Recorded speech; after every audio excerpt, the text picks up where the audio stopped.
لا يمتنانه بلسانه ولا بالقلم.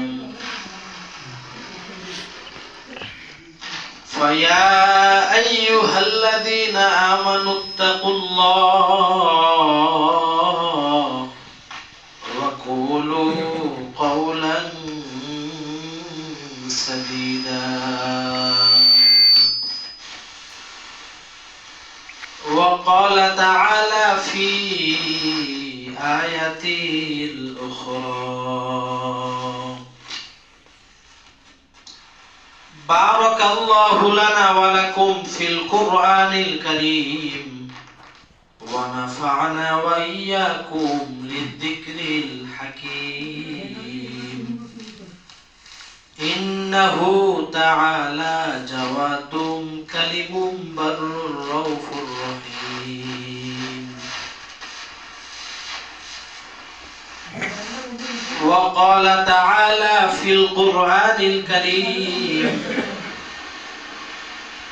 قل إن اجتمعت الإنس والجن على أن يأتوا بمثل هذا القرآن لا يأتون بمثله ولو كان بعضهم لبعض ظهيرا. سبحانك لا علم لنا إلا ما علمتنا إنك أنت العليم الحكيم.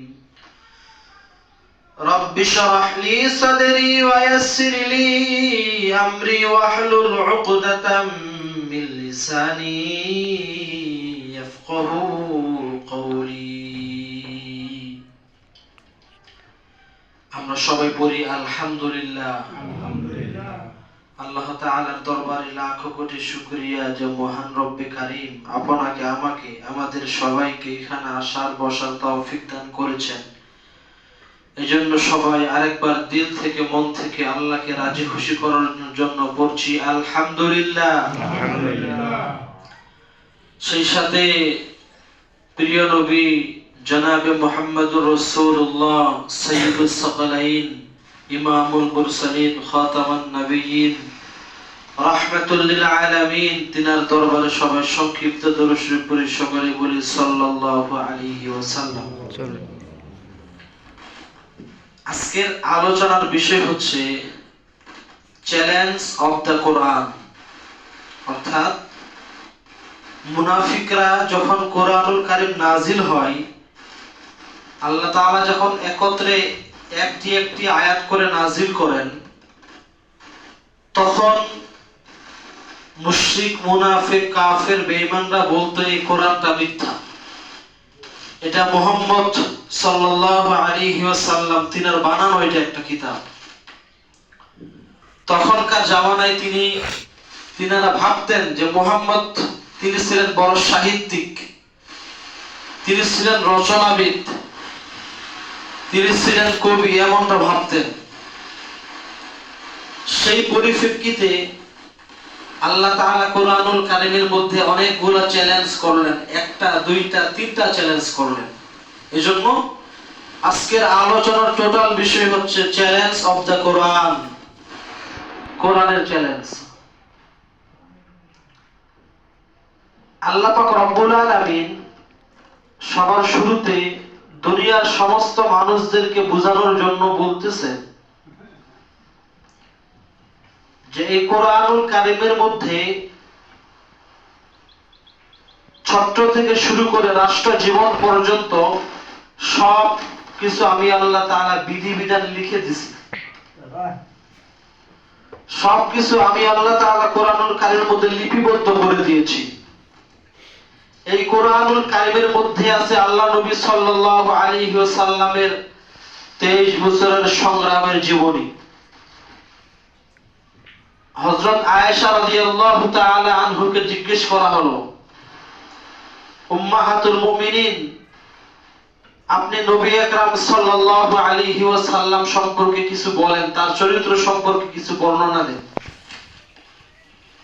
তিনি উত্তরে বললেন, কানা খুলুকুহু আল কোরআন, তোমরা কি কোরআন পড়ো না? এই কোরআনই হচ্ছে আল্লাহর নবীর জীবনী বলে সুবহানাল্লাহ। আমার কথা বুঝতেছেন? কথাগুলো স্পষ্ট বোঝা যাচ্ছে কিনা?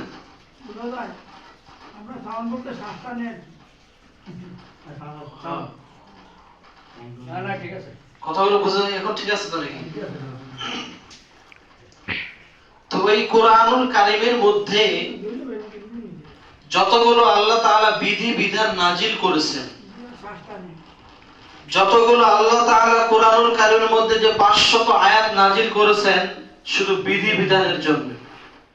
নামাজ আপনাকে পড়তে হবে সেটাও কোরআনে আছে, রোজা আপনাকে রাখতে হবে সেটাও কোরআনে আছে, যদি আপনার টাকা পয়সার সামর্থ্য থাকে আর হজ আপনাকে করতে হবে সেটাও কোরআনে আছে, একজন রাষ্ট্র কিভাবে পরিচালনা করবেন সেটাও কিন্তু কোরআনে আছে, সেটাও কোরআনে আছে।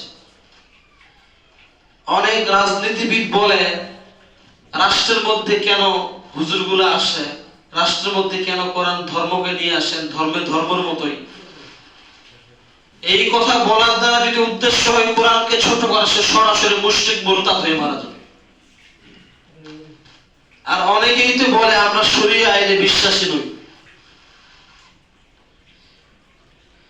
যাই হোক, অধিক যাচ্ছি না, আমি আপনাদের বোঝানোর চেষ্টা করতেছি যে রব্বে কারীম দুনিয়াতে যখন কোরআনুল কারীম পাঠাইছেন, একে একে যখন অবতীর্ণ হলেন, হেরা গুহার মধ্যে যখন সূরা আলাকের 1, 2, 3, 4, 5 নম্বর আয়াত, 1 থেকে 5 নম্বর আয়াত নাজিল হলেন, তখন তিনি ভাবতেছেন, তখন তিনি বলতেছেন এবং কাঁপতেছেন যে আমার উপর কোরআন নাজিল হয়েছে, কোরআন নাকি কাফের মুশরিক বেঈমানরা মানে কিনা। সবার প্রথমে খাদিজা রাদিয়াল্লাহু তাআলা আনহু বললেন, হে মুহাম্মদ, আপনার রব আপনাকে যা কিছু নাজিল করেছে এর উপর আমি ঈমান আনলাম। সুবহানাল্লাহ। ইসলামের প্রথম নারী হচ্ছে, ইসলাম গ্রহণের নারী হচ্ছে খাদিজা রাদিয়াল্লাহু তাআলা আনহা। যাই হোক, যখন আল্লাহর কোরআন নাজিল হচ্ছেন, আল্লাহর কোরআন একত্রে নাজিল হলেন, নাজিল হওয়ার পরে মুশরিক বেঈমান কাফেররা বলতেছে যে এই কিতাবটা, এই কোরআনটা হচ্ছে কাফের মুশরিক বেঈমানদের যে ধারণা, এই কিতাবটা হচ্ছে মুহাম্মদের বানানো কিতাব। অর্থাৎ আল্লাহ নবী সাল্লাল্লাহু আলাইহি ওয়াসাল্লাম তিনি বানিয়ে বানিয়ে কিছু লিখতেছেন। তার পরিপ্রেক্ষিতে আল্লাহ পাক রব্বুল আলামিন সূরা বানী ইসরাঈলের 88 নম্বর আয়াত নাযিল করলেন। আল্লাহ তাআলা চ্যালেঞ্জ করলেন যে তোমরা যে মনে করো এই কোরআনটা মুহাম্মদের বানানো কিতাব, এই কোরআনটা মুহাম্মদ নবী নিজে লিখছেন, তাহলে এই কোরআনের মতো আরেকটা কোরআন বানাও। আল্লাহ বলছেন,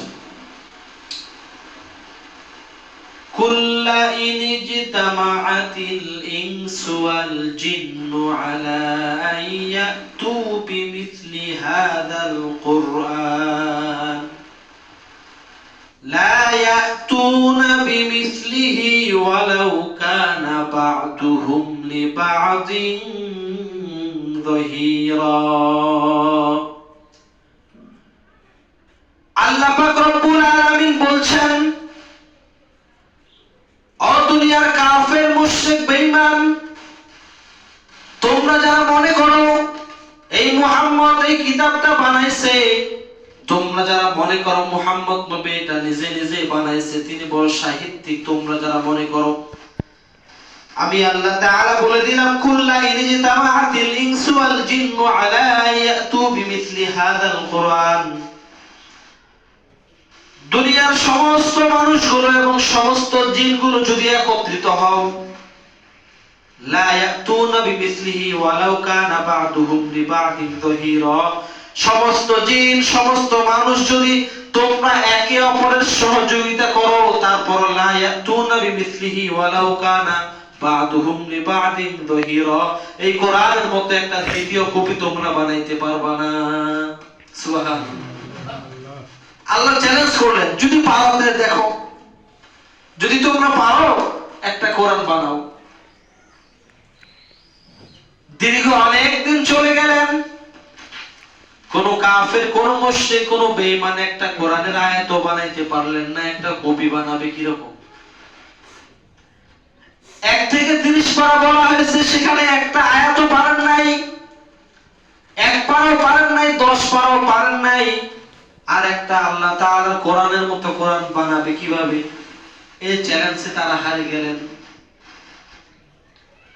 দীর্ঘ অনেক দিন চলে যাওয়ার পরে অনেক কথাবার্তা, তারপরও কোরআনুল কারীম নাজিল হচ্ছেন, তারপরও নাজিল হচ্ছেন। এরপরে আল্লাহ নবী সাল্লাল্লাহু আলাইহি ওয়াসাল্লামের উপর কোরআন নাজিল হচ্ছেন। নাজিল হওয়ার পরে দ্বিতীয়বার চ্যালেঞ্জ করলেন, ও দুনিয়ার মানুষেরা, হে নবী আপনি তোমার উম্মতদেরকে বলে দেন, তারা যেহেতু একটা কোরআন বানাইতে পারলো না, তারা যাতে কোরআনের ছোট্ট ছোট্ট 10টা সূরার মতো 2টা সূরা বানায়। তোমরা যারা একটা কোরআন বানাইতে পারলা না, তোমাদেরকে চ্যালেঞ্জ কমাই দিলাম, একটা কোরআন বানাইতে হবে না, তোমাদের সূরা বাকারার মতো 10টা সূরা বানাইতে হবে না, কুল আউযু বিরাব্বিল ফালাকের মতো সূরা বানাইতে হবে না, সূরা কাফিরুনের মতো সূরা বানাইতে হবে না, তোমরা সূরাতুল কাউসার ছোট্ট একটা সূরা, এই সূরার মতো 10টা সূরা বানাও। আল্লাহ তাআলা চ্যালেঞ্জ করলেন। আল্লাহ তাআলা বলছেন সূরা হুদের 13 নম্বর আয়াতের মধ্যে আল্লাহ পাক রব্বুল আলামিন বলছেন, কাযালিকা নাসআলুহু ফিল মুজরিমিন ওয়া কানা ফিল কিতাবিল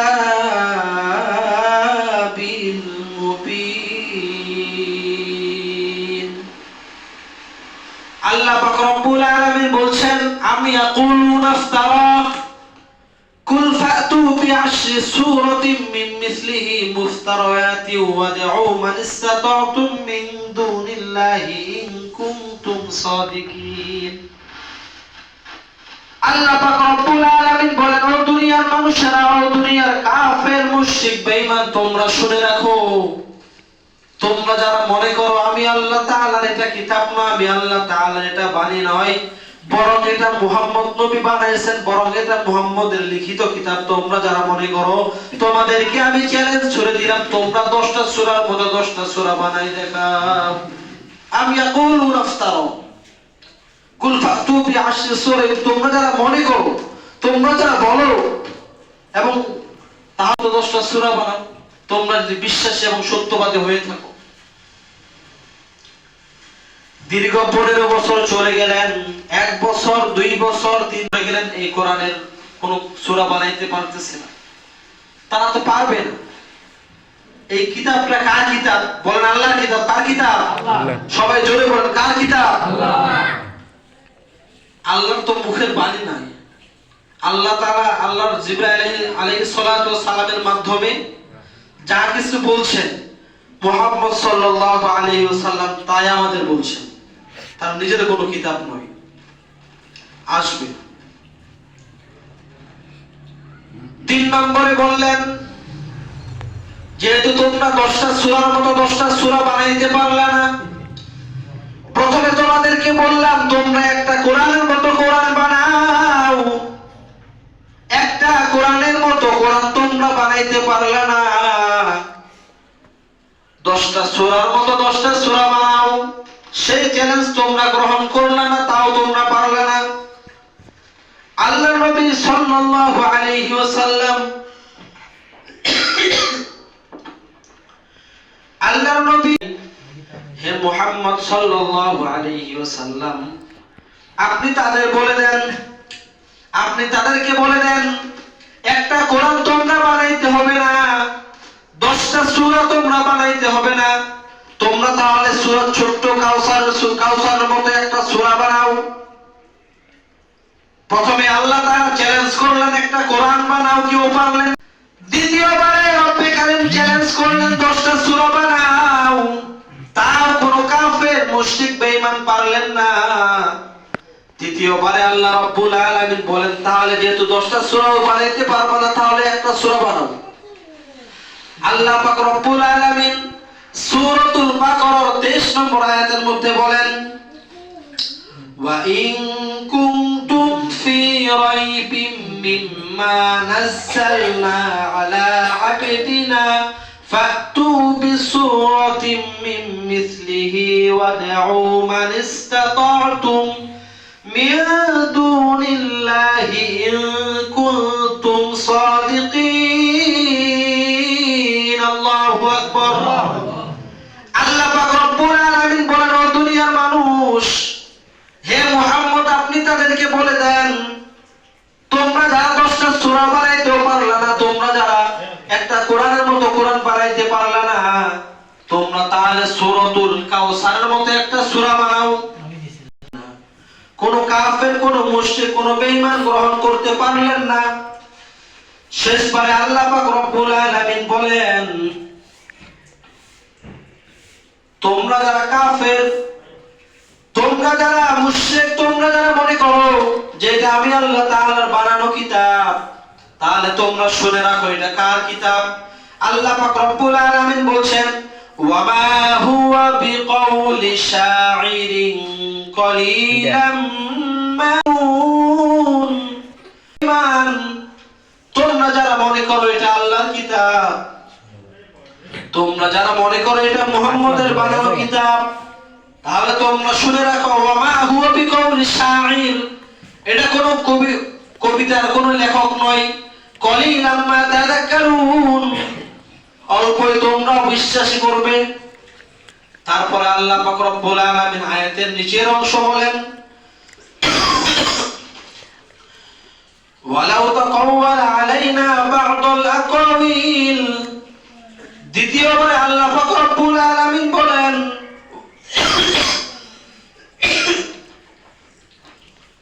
ওয়ালা বিকাউলি কাহিন, এটা কোন রচনা নয়, রচনার লেখকের। কলিলাম মা তাযাক্কারুন, তোমরা অল্পই বিশ্বাস করবে।